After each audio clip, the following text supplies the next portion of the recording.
All right, hey, welcome to another episode of Politics for the People. My name is Daniel Jackson. I am running for the 12th Congressional District. That's 24 counties here in East Georgia. This is going to be in 2024. Primary election is on May the 21st. Y'all, please come out and support. This election is super important, all right? I'm out here in South Augusta right now at Swagger and Style, Barbershop. Barbershop I've been coming to for years. I got my team here for Swagger and Style. We got my man Mel here. What's going on, Mel? Hey, appreciate y'all for having me, man. I've been coming here for a long time, man. I think I've been getting my hair cut by my man Corey over here for about 15, 20 years. Yeah, been holding me down for a while, man. I appreciate y'all being a staple in this community. Y'all have always been here for mentorships and apprenticeships for people getting their barber license. I know a lot of young people, just like Glovers, used to be across the street, man. Y'all used to get everybody in there. Y'all wasn't a real barber around the neighborhood unless you got up in Glovers or Swagger and Style, man. So I appreciate y'all being here. Okay, I'm Kobe Harris, known as Cousin Kobe. I'm a speaker, entrepreneur. My store is next door. Fix your call. Hi, I'm Lisa Glover. I'm the owner of Sexy Look Cosmetic and more. I'm an independent makeup artist. I travel a lot and I slay faces. It's Justin Rainey. I'm just a local citizen, man. Just want to see what's going on right here, man. Ask some questions to the candidate. I'm Crystal Kemp, and I am a nurse, a allied health instructor. I'm also a business owner in Columbia County. And I'm just here to see what the discussion is about. Yeah, David Mew. I got to plug Manhood too. We're going to get it off the ground. We partner with Augusta Partnership for Children. I'm from Thompson, Georgia. Retired very in 20 years. I'm a community activist. So at the federal level, we have set the minimum wage to $7.25, right? There are multiple states, numerous states, I should say. I think over 20 last time I checked that have raised their minimum wage above $7.25. There are about a handful of states that are still at $7.25, and that includes Georgia. So what I want to ask to the group, how do y'all feel about the state of Georgia still being at $7.25? Because this was set in 2009, and we haven't really taken a look at that since. Like barely survive around here. Work hard every day just to go on and let me broke. I don't like it. I think something need to be changed, but I think it's slave wages. What person, what family do you think can survive and thrive? Like inflation going up, you know what I'm saying? So we know about that, gas prices, rent prices, interest rates, mortgage prices, everything's going up but minimum wage. So it's like, you want people to struggle. You want people to get into the streets, sell drugs. You want that violence. You want that crime because people got to eat. You know what I'm saying? People got to survive. They got a family to feed. So that's an insult to a family, a grown man. And we know a lot of people ain't paying $7.25, but anything less than $16, $17 it's offensive. You know what I'm saying? So like, you asking for crime, you asking for violence, you asking for that because people gotta survive. So it's only one way to survive. We're gonna figure it out. And that's the thing I like about people. They're gonna figure out how to survive, but it's just the criminal system, they thrive off of that. They thrive off you trying to survive, you trying to make it. Yeah. Because they know what you about to do because you need that money. You know what I'm saying? Unless you got 3 or 4 or 5 jobs. Now you hitting them on the other side with the kids. Hey, I'm about to throw you in jail because you left a kid at home or you brought your kid to the job. Well, I'm trying to eat. I'm trying to survive. Yeah. You know what I'm saying? So I think it's an insult. It's crazy. Yeah. So let me add this, because right now there's a bill. Well, actually, I think there's been multiple bills, but I know there's definitely one bill that has been introduced at the federal level within the House that's calling for $15 minimum wage. You just made a comment saying that unless you're getting paid $16, $17 an hour, then it's an insult. And I think the livable wage in Georgia right now is somewhere around $18. So to that point, the counter argument to raising the minimum wage that high would be that you have heard a lot of small businesses, right? And I believe so far that's why nothing's been done at the federal level. So my question to the group is, how does that sit with y'all as far as business owners. Do you think that there's a good argument on that side of the small business owner to not want? Some of these small businesses on the thrive, you know, off of this. They taking advantage of it. You know what I'm saying? So they taking advantage of all they have to pay you X amount of dollars. You know what I'm saying? So if you hire an adult, you know, I could see if it was a kid, 16, 17, they ain't got no bills, they ain't got no responsibilities. You know what I'm saying? But you bring in an adult and we saying, hey, I'm only gonna pay you $9 an hour. And that's it. You know, like that's an insult. And that's why you have a lot of small businesses that do everything themselves, so they don't have to pay that extra person. Because for me, I do makeup, but I do other things as well. I make a lot of products. I make bracelets. I make Cork can tell you, I make a lot of stuff. But do I need the help? Yes, but can I afford the help? No. Light bill, cell phone bill, my daughter bills. Like, my daughter, yeah, she expensive. Like, you know what I'm saying? So I asked the question: what job is actually paying $7.25? What job? If we look right now, we look at Burger King, Wendy's, those type of places like that, right? Those are your normal minimum wage jobs. Those are. And there is other jobs that pay that low. And that's for people who've gone to school and paid for education for a skill. And they pay CNAs $8 an hour. I know companies that get $16 and $17 an hour, sometimes $20. But I definitely want to touch on this one because we're talking about healthcare and we're talking about the numbers, right? The money that's associated with what they pay healthcare professionals. I actually sat in a room with CEOs from Piedmont and the other local hospitals. And one of the biggest issues is that across the 72 proficiencies within healthcare right now, they're short in all specialties. And they were trying to figure out, how do we incentivize high school students to want to get involved in these healthcare professions? Now, wait a minute, it's healthcare, cyber, all that. We have huge shortages. So I want to go back to y'all with this question. How do we incentivize this? Because workforce development is a huge thing, right? Like, you got to be able to motivate the workforce by training them, giving them skills that are actually marketable, right? So that they can actually, you know, pay off those student loans and all that great stuff. So question being is, in y'all mind, one, is it where it should be? I'm guessing the answer is no. But then two, how do you fix it? That hospital is so understaffed because treating your employees like crap. You love them to work more days for less money. Cutting pay, like, You want tax dollars to be spent so that education was free, healthcare free? Is that, y'all like-minded with that? Or just... Minimum. We should have some type of free trade system.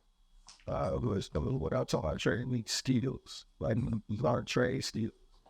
Some type of system like that. So go ahead, Will. Shouldn't have to wait till, you know, we get in trouble for us to get some type of free, learn free stuff. I mean, we go to prison, then they want to teach you stuff. You know what I'm saying? Want to give you this trade, give you that.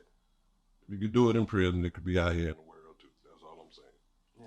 It should be free trade. It makes sense. Why can't the high school system? Not every student isn't going to go to college. But if you got a kid that knows he's good with his hands, that's a good carpenter or a good electrician, all that, why can't there be a school in there that's geared towards that, to where they can go and get that training and focus? And then, like you said, if they're graduating now out of high school with associate's degrees, or they're graduating out with a trade certification, now they can come out and actually be useful with that, instead of now going racking up thousands of dollars in financial aid that they now have to pay back again because they had to go get this in order to meet the certain. When you talk about, if we go talk about education, one of the first things we got to do, we got to address the problem that we have with the education. Okay. Yeah. So do you feel like everyone in the United States is being treated equally? Question mark. Why or why not? That is the question that's on the paper. There's a lot of people who feel as if, hey, well, we've made everything equal at this point in time, so there should be no complaints. There should be any need for things like DEI, right? Diversity, equity, and inclusion. Those programs, they've been kind of taken away from the college level. They're trying to strip them from the Pentagon right now. Affirmative action was struck down at the Supreme Court, right? So all these different things are happening because, in my mind, it says, hey, we don't have that issue anymore. Why those programs were put in place. What are your thoughts? And you know that the people are trying to tie it to money about how much you make. This lower income over there, this nah, it ain't just tied to money. It's tied to who approving those loans for those neighborhoods. You know what I'm saying? Like, and they redline it, and they still doing it. So that's DEI, right? And like, nah, there ain't no fairness. There's no equality around it at all. Like, you really look at it, dig under the surface, man. There's no equality, and that goes from, you know, men and women pay on the corporate ladder to the black, white, Mexican, you know, all of that. There's no real equality. Like, What are you trying to get grants too? Because the first thing they ask you is, what's your race? If this grant is for everybody, why you need to know what client is? So it should never ask that question. They don't raise ethnicity. They should never ask me my race. And I'm thinking to myself, why do you need to know my race if this grant is open up to everybody? Because they only give a certain amount of money to us, and then to the rest of whoever else. But yeah, You don't hear that too much. Caucasian. Like, that should tell you, oh, there's no equal playing field. You know what I'm saying? Like, why would they just get, you know, for African Americans? There's a reason why. And then they only gonna give it to a certain amount of people that apply for it, that ask for it. You know what I'm saying? Like, they're letting me know there's no equality. You know what I'm saying? They should have it for all of them, 80%. You know what I'm saying? Something for everybody. Yeah. Yeah. What you were saying, like, you know, I don't like, even when you talk about redlining, usually you don't reference that to like all loans and things like that. But it's in every aspect of red light. I don't know if everybody kind of know what red line is. They don't even gotta ask you about your race. They're just looking at your zip code. When you look at your zip code, and if it's majority black people or minorities there, then they can deny you based off your zip code. And that's an issue. I'm seeing it like, even like, if I'm running your credit right now for T-Mobile, I'm running your credit for AT&T right now. Based off your zip code, it's going to classify you in one of those credit classes. And the funny thing, and that's why the race part don't even matter anymore. It's about the zip code. And we talk about equality. Those are some of the things that we have to fix. Because if I come in, like you shouldn't judge me based off my zip code. Like, you know what I'm saying? Like, judge me off my payment history. If you could tell President Biden or the President of the United States, whoever's sitting there, the President of the United States, no matter the person, if you could tell that person there's one thing that needs to be fixed at the federal level in order for us to thrive as a nation, what would that thing be? You got reparations has to happen.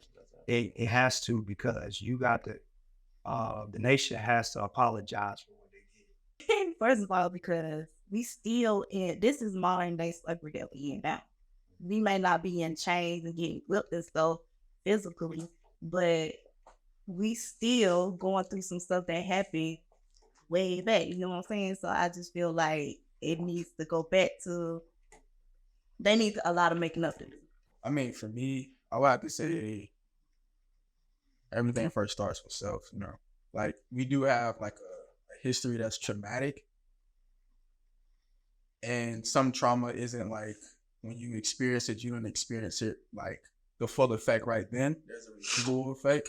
So if we're speaking about like our specific community, I feel like we gotta not heal ourselves, because we know what's happened, but we gotta heal one another.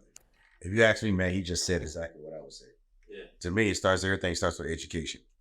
You can't fight something if you don't know what it is. You know what your journey is. Start your journey then, and then you get these kids a better faith. And now you're not looking at this stuff. Now they're coming out with a foot to stand on. Just look at the difference in education of a high school graduate versus somebody with any type of degree. Right. And we talk about recovery from slavery, Jim Crow, COVID, all kinds of stuff, right? There's so much stuff going on in America, but we don't focus on mental health, right? As far as rehabilitating someone, right? People coming out of the prison system, people just going through all these traumatic experiences, school shootings, all of that, right? So we are not able to unify because people don't understand how important, health is. So me, I was ran, man. I would say education because education needs therapy. What even one of y'all said, education needs to everybody's on. You got a kid right now. What you want to be? He gonna tell you what you want to be. Yeah. All you gotta do is educate. Education needs therapy. Yeah. Okay. They pretty much say everything I would say. Just make things easy. Just rise up. And you can get anything like that. But 4 or 5 of us in this room can have excellent credit, put money together, and they give it to that one man before they give it to all us together. It's not right. Yeah, so from a business perspective, on this side of town, you can see the inequality on a day-to-day basis. Right. Okay. What you got, Will? I would ask Biden, because I want to speak for Georgia. Go ahead and raise the minimum wage, Yeah. free health care for all. Go ahead and legalize marijuana. Plain and simple. That's what everybody want. Get the people what they want. That's what the people want, huh? Okay. Yeah. I've been listening. I think what I would ask is transparency. I'm in data, what I do. So if we have that data, transparency in all industries, again, it's definitely innovative, far-fetched, but truly transparency. We can't fix these issues. You know what you know in your area, you know what you know in your area, we'll keep together. But if we truly had transparency to see, hey, this superintendent only does this for XYZ. We see that this particular area, due to stats, now that's federally required to show, right? We see now how you slay. What is the most, we can look at that big data and say, hey, I see that this situation, or this person, or this company only goes here, or this company red lines there. Again, I don't know about that. I don't know about that at all. Yeah. But if it's at a federal level required, again, innovative part, It's facts, right? In order for us to be able to offer something, we have to offer a plan. You don't just walk in there and ask a man for something if you ain't got no plan of action, right? You actually have to say, hey, my people are broken. They are in, this state, and this is what I need from you as a leader, i.e. president, i.e. governor, i.e. mayor, right? These are the things that we're going to need in order for us to fix ourselves and fix our own community so that we can be, right, full participants. And that's one thing that we can't come together to do right now. And it's because we haven't come together physically and actually had this conversation, right? Like, this is just a small number, but I think that this is what I'm trying to get to, is to get everybody to understand that there's nothing that can't be changed within government. It just takes a number of people to do so. So the only reason things stay the way they are, right? The only reason people stay broken, right? Is because nobody's actually walked in that door and demanded the solutions, right? Like, you never said, hey, here's my list of wants, my needs. All of us that's standing here, we want you to deliver on that. It's always piecemeal. There's one person over here that's like, hey, man, I'm trying to get help with this thing. Oh, buddy got his own thing going over there. Hey, there's never a group that walks up as a unit and says, hey, we all want this, man. And we all together, yeah, he or her, they ain't here talking for us, but we all here together for that one thing. Organization that is fighting for those different rights or fighting for those different things that they're trying to accomplish for their people, their voting base, they are only as powerful as their voting base, right? So the more people that actually turn out for them, the stronger their message is, right? That's just how politics rolls. So if you're behind somebody and you realize that they can't get something changed, you got to realize that they don't have enough votes, right? Because the only time anything around here moves is if you have enough votes, right? So if we wanted to change the education system, first you got to get enough votes to change the education system. You ain't going to change it with the majority of people, especially the ones that's getting paid, like the way it is, right? Same thing when it comes to healthcare. And this is why we have our argument about business owners versus employees. If business owners don't want to change it, guess what? Employees are going to continue to get paid, right? So at all times, there's two sides in the equation, but it's the voting that can change the whole equation. Because if there's enough people who feel as if it needs to be changed, that's why you have unions, right? You have those union representatives, right? I'm trying to be your representative at the federal level. Person that goes in a room and argues and says, hey, you ain't doing right by me and my people. They deserve more, right? And that person's voice is only going to be heard in that room if they got a bunch of people standing behind them. That's just how politics works. Yeah. Okay. Well, hey, I appreciate all y'all coming out here today, being part of this conversation. To everybody that's tuning in, hey, I appreciate y'all linking in as well. Daniel Jackson for Congress. You can find me at djforcongress.com. Also, you can find me on my link tree. Please show your support. The election is May the 21st, all right? 2024, we need this one. Come on out. Hey, we'll be out here. Till next time. Love y'all. Peace. I